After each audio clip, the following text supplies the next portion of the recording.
Hi there, Internet. My name's Court, and you've got courtside seats for my review of the brand new Naughty Dog video game, The Last of Us. Let's do... What's that? 7 years. Awkward. F it. I want to talk about it anyway.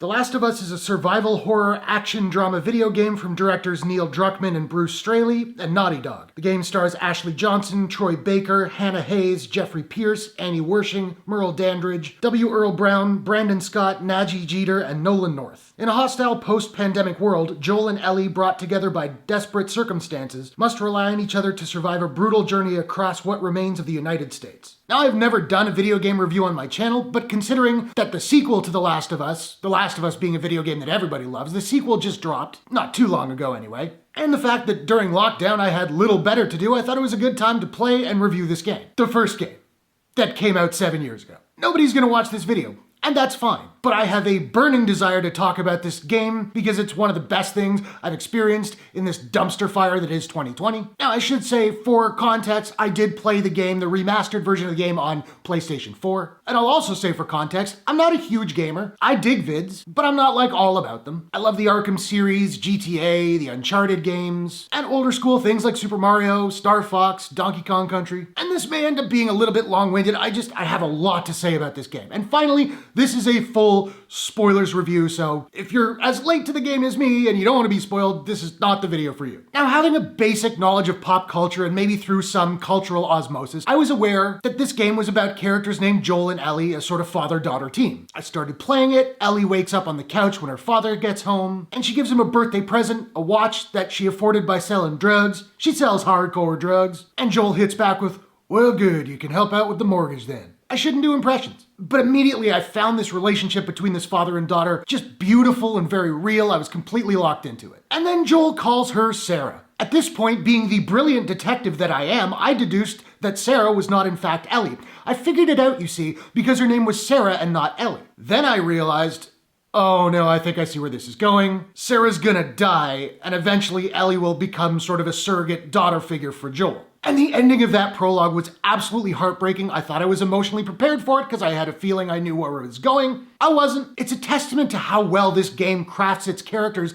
that, for me, having only spent about 15 minutes of playing time with them, Sarah's death ripped my guts out. We go to opening credits, and then beating Avengers Endgame by 15 years, it ends with the absolutely gutting 20 years later. Now, before I get to my critiques of the acting and various other categories, which I should say are like alarmingly positive, I just want to go through a few of the story beats that really stuck with me. After the agonizing opening, the next big moment was the sacrifice and death of Tess, which was brutal. She'd clearly been Joel's partner for quite some time. I thought she'd be in the game for quite a bit longer than she was. But as heartbreaking as it was definitely a hero's send-off. And I loved the dialogue in the scene. That's kind of true of the whole game, but I love the dialogue in the scene. When it's revealed that she's infected, she doesn't say something on the nose like, "Well, I tried my best, Joel," or something along those lines. No, she just goes, "Oops," right? Annie Wersching downplays it. It's defeated. It's brilliant. We meet Henry and Sam. I really dug both of these characters, and Ellie develops a really great little relationship with Sam before it all goes sideways. Before that happens, though, we get a great little character moment between the two. They're discussing their fears, their beliefs on the afterlife, and Ellie gives Sam a toy that he'd been eyeing before Henry told him not to take it. Ellie will do some horrible things over the course of this narrative, but it's an incredibly humanizing moment for her. And the ending of that sequence is the third time this game broke my heart, where Sam turns, attacks Ellie, and his older brother has to kill him before turning the gun on himself. And we cut to the next season. That was a moment where I had to just pause and catch my breath. I'd had a strong sense of foreboding during that sequence, but it all happened so quickly, and it's so heart-wrenching that I needed a moment to collect myself. We finally meet back up with Tommy, Joel's brother, at his compound, and it's tense. It's a very strained relationship, even though if memory serves, we don't actually find out what went down between them. After another bloody conflict with the hunters,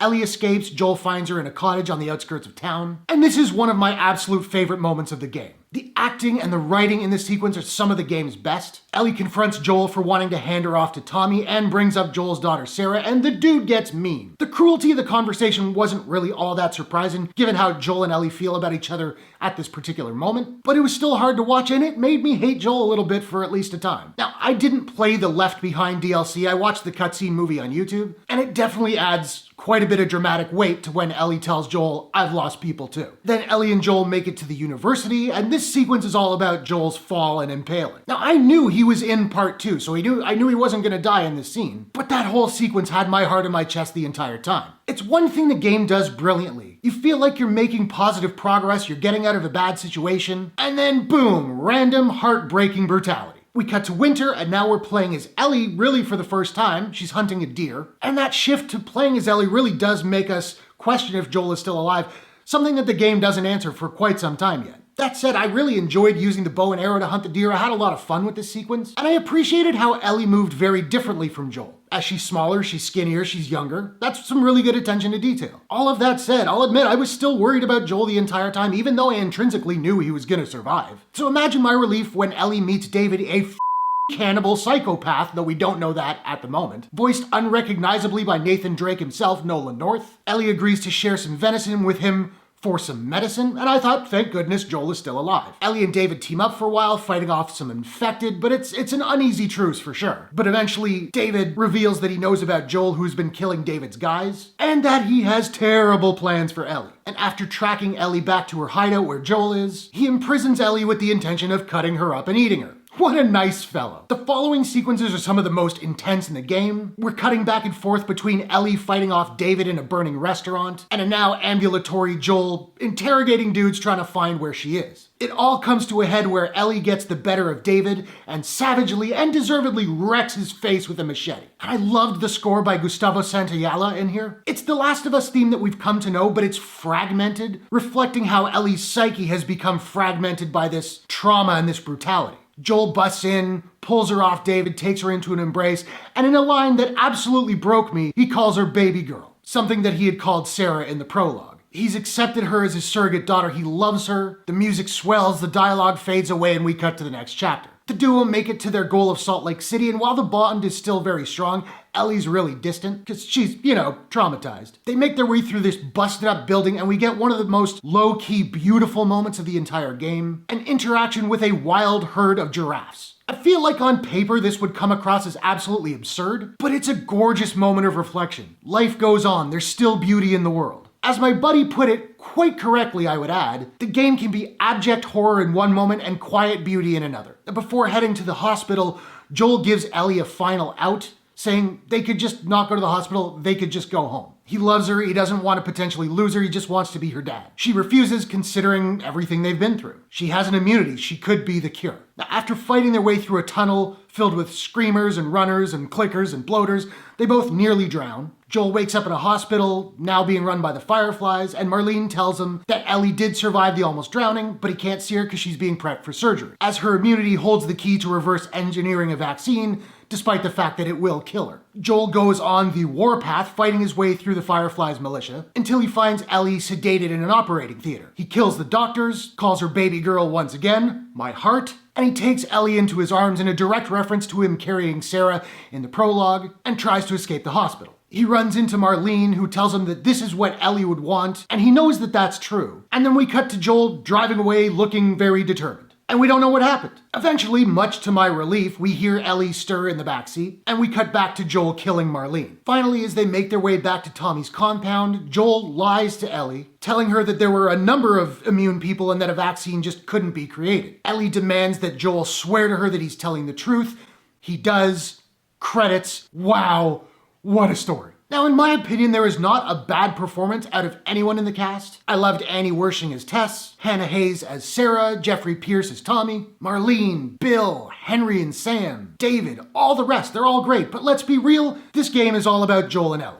Troy Baker is one of the most prolific voice actors working today, and he does not disappoint here. His Joel is a broken man, and his vocal and physical performance through motion capture reflect that beautifully. Joel has gone through hell, but he's not willing to give up yet, particularly on his eventual new charge of Ellie. And I loved Joel. Part of me, despite disagreeing with a lot of his actions, which probably would have gotten me personally killed very quickly in this post-apocalyptic world, I wanted to be the guy. And I got to play as him for much of the game, which is the next best thing. Now, Ellie, as portrayed by Ashley Johnson, is a wonderfully executed character. She's funny, she's acerbic, and I, as Joel, loved her and just wanted to take care of her. Watching that relationship grow throughout the game was absolutely beautiful. There was a sequence in a hotel where the two of us got separated, and I missed her, and I was worried about her the entire time. The game got my paternal instinct going. And we get these little moments where she's trying to teach herself how to whistle, or she's singing to herself, or she's telling lame jokes out of a joke book, or refusing to take from Joel or anybody else. And these are all really little things that go a long way in making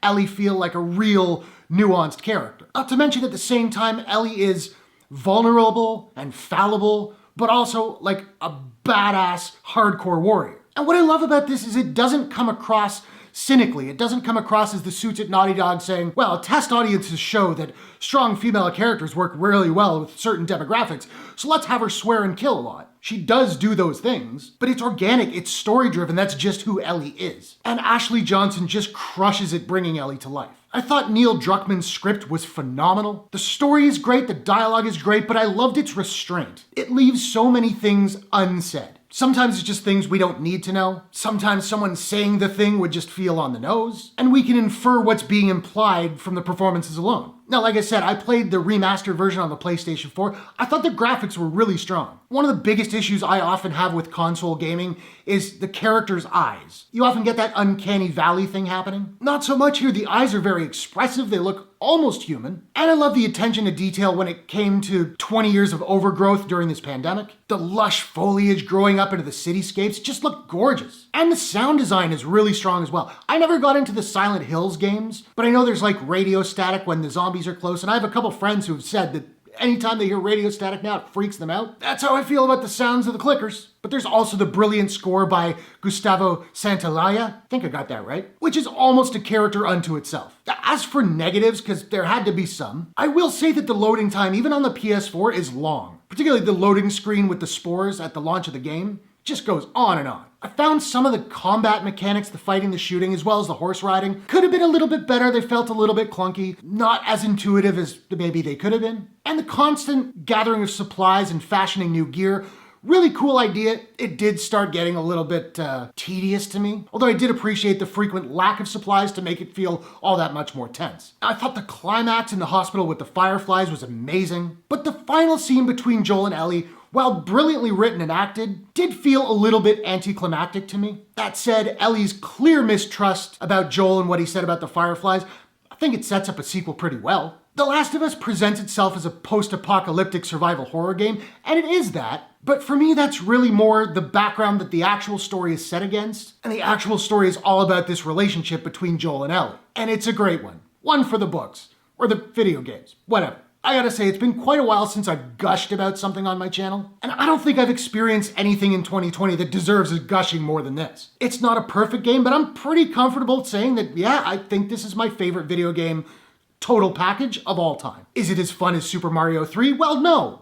Not at all. In fact, it's not fun in the slightest. It's a harrowing experience. But it made me feel, and that's all I ask. The game scared me. It broke my heart. It made me feel something at every turn. I don't care that I'm 7 years late to it. I'm just happy that I finally played it. Because it was something very, very special. Now bring on the sequel. Now I don't have a proprietary rating system as of yet, so I'm just trying to figure out what I'm gonna give The Last of Us. And I think I'm gonna give The Last of Us a out of 10. So now, I want to know, have you played The Last of Us? What did you think about it? What is your favorite moment in the entire game? Whatever your thoughts, hit the comments below. Let's discuss. If you enjoyed this review, please smash that like button and give it a share if you really enjoyed it. And hey, why not take a second, do me a favor, click subscribe and ring that bell to subscribe to my channel for more movie reviews, entertainment news, trailer reactions, game reviews, I don't know, all that good stuff. Hope you guys are all safe and healthy. Thanks very much for watching. I will see you all in the next one. Take care.